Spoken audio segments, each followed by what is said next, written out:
चुनाव सदर विधायक पंकज गुप्ता जी की तरफ से सभी देशवासियों को गणतंत्र दिवस की हार्दिक शुभकामनाएं। जय हिंद, जय भारत। नमस्कार दोस्तों, स्वागत है आपका हमारे चैनल की इस खास पेशकश इनसे मिलिए। जैसा कि विधानसभा चुनाव धीरे धीरे अपने अंतिम पड़ाव की तरफ बढ़ रहा है और जैसे जैसे अंतिम पड़ाव की तरफ बढ़ रहा है वैसे वैसे माहौल में गर्माहट बढ़ती जा रही है। आज इस कड़ी में जैसा कि आप जानते हैं, इनसे मिलिए में मैं तमाम जो प्रत्याशी घोषित अघोषित जो दावेदारी अपनी प्रस्तुत कर रहे हैं विधानसभा चुनाव को लेकर, उनकी स्ट्रेटजी, उनकी रणनीति और उनके तमाम जो एजेंडे हैं और उनके जो विकास के मॉडल हैं, उसको मैं इस प्रोग्राम के माध्यम से आपके बीच शेयर करता हूं। तो आज हमारे इस प्रोग्राम के मेहमान जो हैं वो 304 विधानसभा वासी से समाजवादी पार्टी के प्रबल दावेदार एडवोकेट नागेंद्र नाथ चतुर्वेदी जी हैं, जो समाजवादी पार्टी के बहुत ही पुराने सिपाही हैं और लोहिया विचारधारा से इत्तेफाक करते हैं। सर, स्वागत है आपका हमारे चैनल में। धन्यवाद सर, जैसा कि आप 304 बासी विधानसभा से दावेदारी कर रहे हैं जी, समाजवादी पार्टी जी, तो बासी विधानसभा का जो मिजाज है उसको आप कैसे देख पा रहे हैं?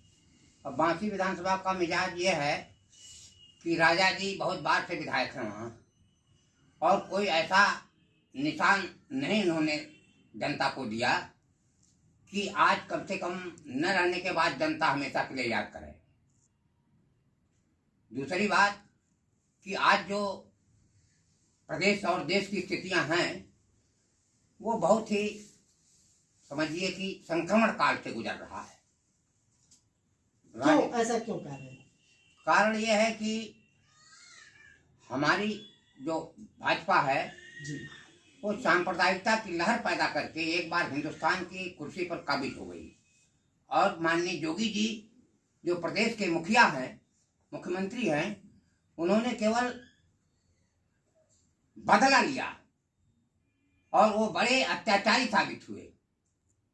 लेकिन आपने कहा सांप्रदायिकता का सहारा लेकर, लेकिन सरकार जो वर्तमान सरकार बीजेपी की वो कहती है सबका साथ, सबका विकास, सबका विश्वास और सबका प्रयास, यानी सबको साथ लेकर चलने की बात करती है। कैसे सांप्रदायिक? वो केवल छोटा कहानी है, बहुत झूठे हैं लोग जो घोषणा पत्र में करते हैं उसको एक काम नहीं करते हैं। उसके अलावा केवल सांप्रदायिकता का रंग दे करके, मंदिर का सहारा लेकर के, धर्म का सहारा लेकर सत्ता कब्जा लिए हैं और फिर कब्जाना चाहते हैं। विकास का नाम पर कुछ नहीं है, बेरोजगारी मुंह भाई खड़ी है, उस पर कोई ध्यान नहीं दिया। इन्होंने कहा था कि 2 करोड़ लोगों को प्रतिवर्ष नौकरी देंगे। नौकरी के नाम पर जो व्यवस्था है इनका आप देख रहे हैं, ये पेपर लीक करा देते हैं, यानी ये नौकरी देना नहीं चाहते। लेकिन जैसे आपने कहा कि व्यवस्थाएं, बेरोजगारी बढ़ी है, तो इस बीच में थोड़ा सा कोविड का भी संक्रमण का दौर रहा, तो उसका भी तो प्रभाव हो सकता है। हाँ, वो तो है, कुछ न कुछ तो असर पड़ता ही है। लेकिन कोविड प्रबंधन में जो व्यवस्था आप लोग जानते हैं, समाज जानता है, ये फेल हो चुके थे। अब जाकर के कुछ कंट्रोल हो रहा है और उसमें ये लोग लगे हुए हैं। अच्छा, आप कह रहे हैं कि कोविड प्रबंधन में प्रदेश सरकार फेल हो रही है, लेकिन प्रदेश सरकार की तो ख्याति अंतरराष्ट्रीय स्तर पर, यानी ऑस्ट्रेलिया ने कहा कि कोविड प्रबंधन को लेकर बहुत अच्छा है। अगर अरे भाई, मीडिया के लोग जो है वही कर रहे हैं जो हमारा सरकार जो भाजपा चाह रही है, वास्तविक रिपोर्ट नहीं देते हैं। कितने लोग मरे, वो वास्तविक रिपोर्ट नहीं, बाद में आया तो पर्दा खुल गया, क्या सही है क्या गलत है। मृत्यु का आंकड़ा भी नहीं दे पाए लोग सही। तो अब मीडिया तो भाई देश चला रही है और उनके अंडर में है। नहीं, ये तो आप मीडिया पर आरोप लगा रहे, मीडिया क्यों देश चलाएगी? अभी देखिए भारत वाले को क्या से क्या करस्मेंट दिया, इन्होंने अरेस्ट किया। एक एग्जाम्पल ले लीजिए आप, मीडिया के लोग हैं। अच्छा, ये एक छोटा सा प्रश्न मेरा और है, जैसा कि बांसी विधानसभा से जहां से आप ताल ठोक रहे हैं जी, वहां की जो सीट है वो एक तरह से पारंपरिक सीट हो गई है बीजेपी की। हाँ, तो आपको क्या लगता है कि इतना मजबूत जो किला है उसको आप भेद पाएंगे? वो तो 10 दिन में ढह जाएगा, इस नाते कि जोगी और राजा दोनों से ब्राह्मण समाज बाहुल्य इलाका है। ब्राह्मण सारे के सारे लोग कह रहे हैं कि जो भी ब्राह्मण आएगा उसको हम लोग न आर्टी न पार्टी, हम लोग जो है सपा का जनाधार है, परंपरागत वोट है, हम लोग सब लोग उचित दे देंगे। न जोगी पता लगेगा न राजा पता लगेगा। जोगी की भी हालत खराब होगी। देखिए अयोध्या से भाग गए, वहां पंकज पांडे ने जो है, पवन पांडे ने कहा कि भाई परशुराम बनाम फरसा बनाम पर चलेगा ठाकुर। अच्छा एक चीज 33 बार अयोध्या आए थे। बताइए ऐसा कोई मुख्यमंत्री, लगता है कि राम मंदिर उनकी पर्सनल प्रॉपर्टी है। उन्होंने उद्घाटन किया, किसी विरोधी को नहीं बुलवाया। 7 साल प्रधानमंत्री हुए मोदी, तब क्यों नहीं बनवा दिए? मामला सुप्रीम कोर्ट में पेंडिंग था। यही क्या खम है कि आज माइनॉरिटी साइलेंट रहा, सारी चीज रहा। वो देश के साथ है, राष्ट्रीयता के साथ है, राष्ट्रीय एकता उसने साबित किया। नहीं तो साथ रहना ही चाहिए, क्योंकि हाँ, तो ऐसा है पूरे देश का है, पूरे देश का है। एक मुद्दा था लेकिन जिसको वो जानते हैं कि केवल मैं हूँ, मेरे राम है। लेकिन एक ऐसा मुद्दा था, आप इस मुद्दे को देखिए, एक ऐसा मुद्दा था जो हमेशा चुनावी मुद्दा बनता था, उसका पटाक्षेप हो गया तो अच्छी बात है ना। हाँ, तो उसमें विरोधियों को बुलवाना चाहिए उद्घाटन ने। इसका मतलब उन्होंने साबित किया हमारी पर्सनल प्रॉपर्टी है। अच्छा ठीक है, चलिए सर, इधर चुनाव आयोग ने कोविड संक्रमण को देखते हुए तमाम जो है प्रतिबंध लगा रखे हैं, चुनाव प्रचार और हालांकि तमाम व्यवस्थाओं पर प्रतिबंध लगा रखी है जो पारंपरिक हुआ करते जी। तो ऐसे में आपकी रणनीति क्या होगी, आप कैसे इस चुनावी समर को जीत पाएंगे? ऐसा है कि हमारी पार्टी 6 महीने से डोर टू डोर जा रही है, बूथ तो बूथ जा रही है, सेक्टर प्रभारी बना दिए हैं, गांव गांव सब लोग गए हैं, जो भी दावेदार हैं या संगठन के लोग हैं। तो कहने का मतलब बहुत मेहनत की जरूरत नहीं है। माती विधानसभा जिले के सर्वाधिक मतों से जीत होगी और फिर मिलिएगा आपको। अच्छा ठीक है, चलिए एक प्रश्न और मेरा है, जैसा कि सरकार दावे करती है, जो वर्तमान सरकार, हाँ जी, कि हमने विकास करी है चारों तरफ, चाहे रोड से लेकर तमाम चीजें, यहाँ तक कि अगर कोविड काल रहा, तमाम दुश्वारियों का समय रहा, तो उसमें गल्ला जो कि मतलब राशन आम लोगों को जबकि 2 बार मिल रहा है महीने में, और तमाम तरीकों से उन्होंने लोगों का सहयोग किया और विकास किया।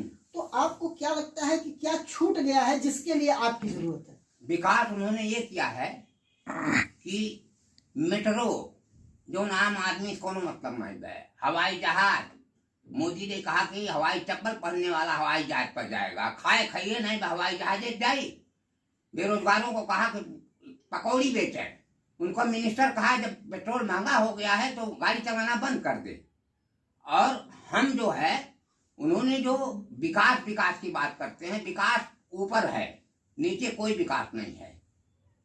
अच्छा एक चीज बताइए, अगर सरकार मतलब जनता का मैंडेट मिला और आपकी पार्टी सत्ता में आई और आपको पावर मिला जी, तो इस विधानसभा में आपके विकास का मॉडल क्या होगा? क्या कैसे आप विकास करना चाहेंगे, क्या करना चाहेंगे मुख्य रूप से? विधानसभा बांसी में पहले तो रोड की जो स्थिति खराब है गांव देहातों में, वह सही होगा, और ये ट्यूबवेल वगैरह जो किसानी के लिए होता है वो सही होगा। इसके बाद वहां एक, मैं आपसे बता रहा हूं कि वहां एक चीनी मिल की स्थापना होगी, जो पूरे पूर्वांचल में, देवरिया एक डिस्ट्रिक्ट है जहाँ 23 चीनी मिली थी, यहाँ बड़े बड़े नेता पैदा हुए, MP 3 बार लोग हुए, लेकिन इस पर कोई औद्योगिक कल कारखाना नहीं खोला गया। वहां एक चीनी मिल होगी जो 10 मंडी बेचेगा, वो भी 4 लाख पाएगा।